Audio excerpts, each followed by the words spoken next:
হারিয়ে যাওয়া গ্রামীণ স্বাদ যখন বিকেলের আড্ডায় তখন কেমন হয় বলুন তো। আজকের বিকেলে স্পেশাল আয়োজন মানকচুর পাতার গরম গরম স্ন্যাক্স। গরম চায়ের সাথে মানকচুর পাতার এই স্ন্যাক্স জাস্ট জমে যাবে। এই স্ন্যাক্স বানানোর জন্য এখানে আমি নিয়েছি 1 বাটি মুসুরের ডাল। মুসুরের ডালে যেহেতু প্রচুর পরিমাণে নোংরা থাকে, ডালটাকে 4-5 বার ভালোভাবে হাত দিয়ে এভাবে জল পাল্টে পাল্টে ধুয়ে নিতে হবে। তারপর এটাকে রেখে দেবো 15 থেকে 20 মিনিট এভাবেই ভিজিয়ে রেখে দেব। এখন নিয়েছি এখানে কচুর পাতা। কচুর পাতাগুলোকে ভালোভাবে ধুয়ে নিয়েছি।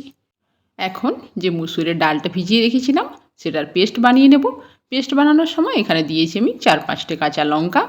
এখন এটা মিহি পেস্ট না বানিয়ে একটু দানা দানা ভাব রেখেই পেস্টটা বানিয়ে নেব।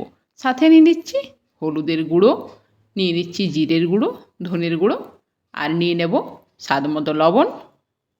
এর সাথেও নিয়ে নিচ্ছি গোটা জিরে আর কালো জিরে। এখন এটা ভালোভাবে মিশিয়ে নেব। এটা মেশানো হয়ে যাওয়ার পর নিয়ে নিচ্ছি আমি আগে থেকে ধুয়ে রাখা কচুর পাতাগুলো। পাতাগুলো এভাবে উল্টেই নেব যাতে ওপর পাশটা দেখতে বেশ ভালো লাগে যখন আমি এটাকে গুটিয়ে নেব।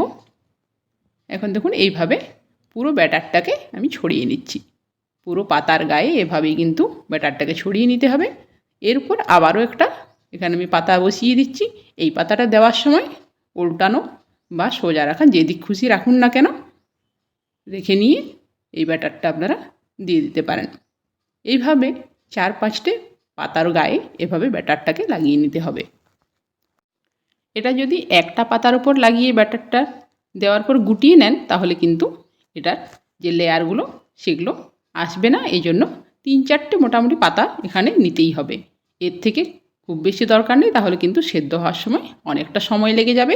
এভাবে 3 থেকে 4টি পাতার গায়ে এভাবে পরপর ব্যাটার লাগিয়ে নিতে হবে। লাগানোর পর এই সাইডগুলো প্রথমেই মুড়ে নেব। এই যেভাবে পুরোটাতে আমি ব্যাটারটা লাগিয়ে নিয়েছি। এখন এইভাবে দুটো পাশ দুদিক থেকে গুটিয়ে নেব। গুটিয়ে গুটিয়ে এরকম করে রোলের আকারে গড়ে নেব।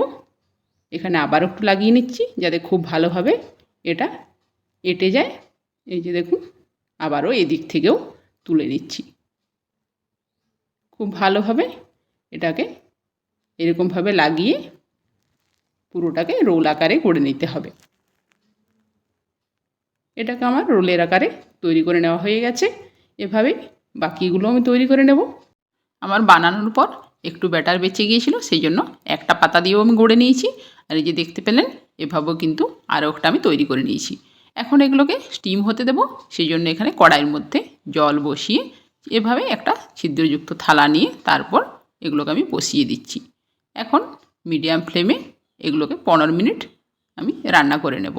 15 মিনিট রান্না হয়ে যাওয়ার পর এগুলো দেখবেন সেদ্ধ হয়ে এসছে। যদি আপনারা খুব বেশি মোটা করে তৈরি করেন সেক্ষেত্রে কিন্তু টাইমটা একটু বেশি দিতে হবে। এই যে তারপর ঠান্ডা হয়ে যাওয়ার পর এগুলোকে আমি নামিয়ে নিয়েছি। এখন এগুলোকে আমি কেটে নিচ্ছি। এই যে দেখুন কতটা লেয়ারটা সুন্দর হয়েছে। ভেতরের যে লেয়ারটা দেখতে পাচ্ছেন এটা কিন্তু 3 থেকে 4টে পাতা দিয়ে বেশ ভালো আসবে। এর থেকে মোটা করলে সময়টা একটু বেশি লাগবে। এখন এগুলোকে সবগুলোকেই আমি কেটে নিচ্ছি। আর এটা খেতে কিন্তু খুবই সুন্দর লাগে। অবশ্যই যারা এখনও পর্যন্ত না বানিয়েছেন বাড়িতে বানিয়ে দেখুন। এই যে দেখুন কতটা সুন্দর দেখতে হয়েছে। এখন এগুলোকে আরও বেশি সুন্দর এবং টেস্টি করার জন্য এখানে আমি নিয়েছি সাদা তেল।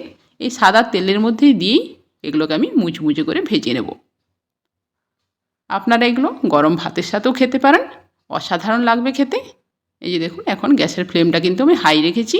হাই ফ্লেমেই এগুলো একটা পাশ এভাবে উল্টে এরকম করে ভেজে নেব।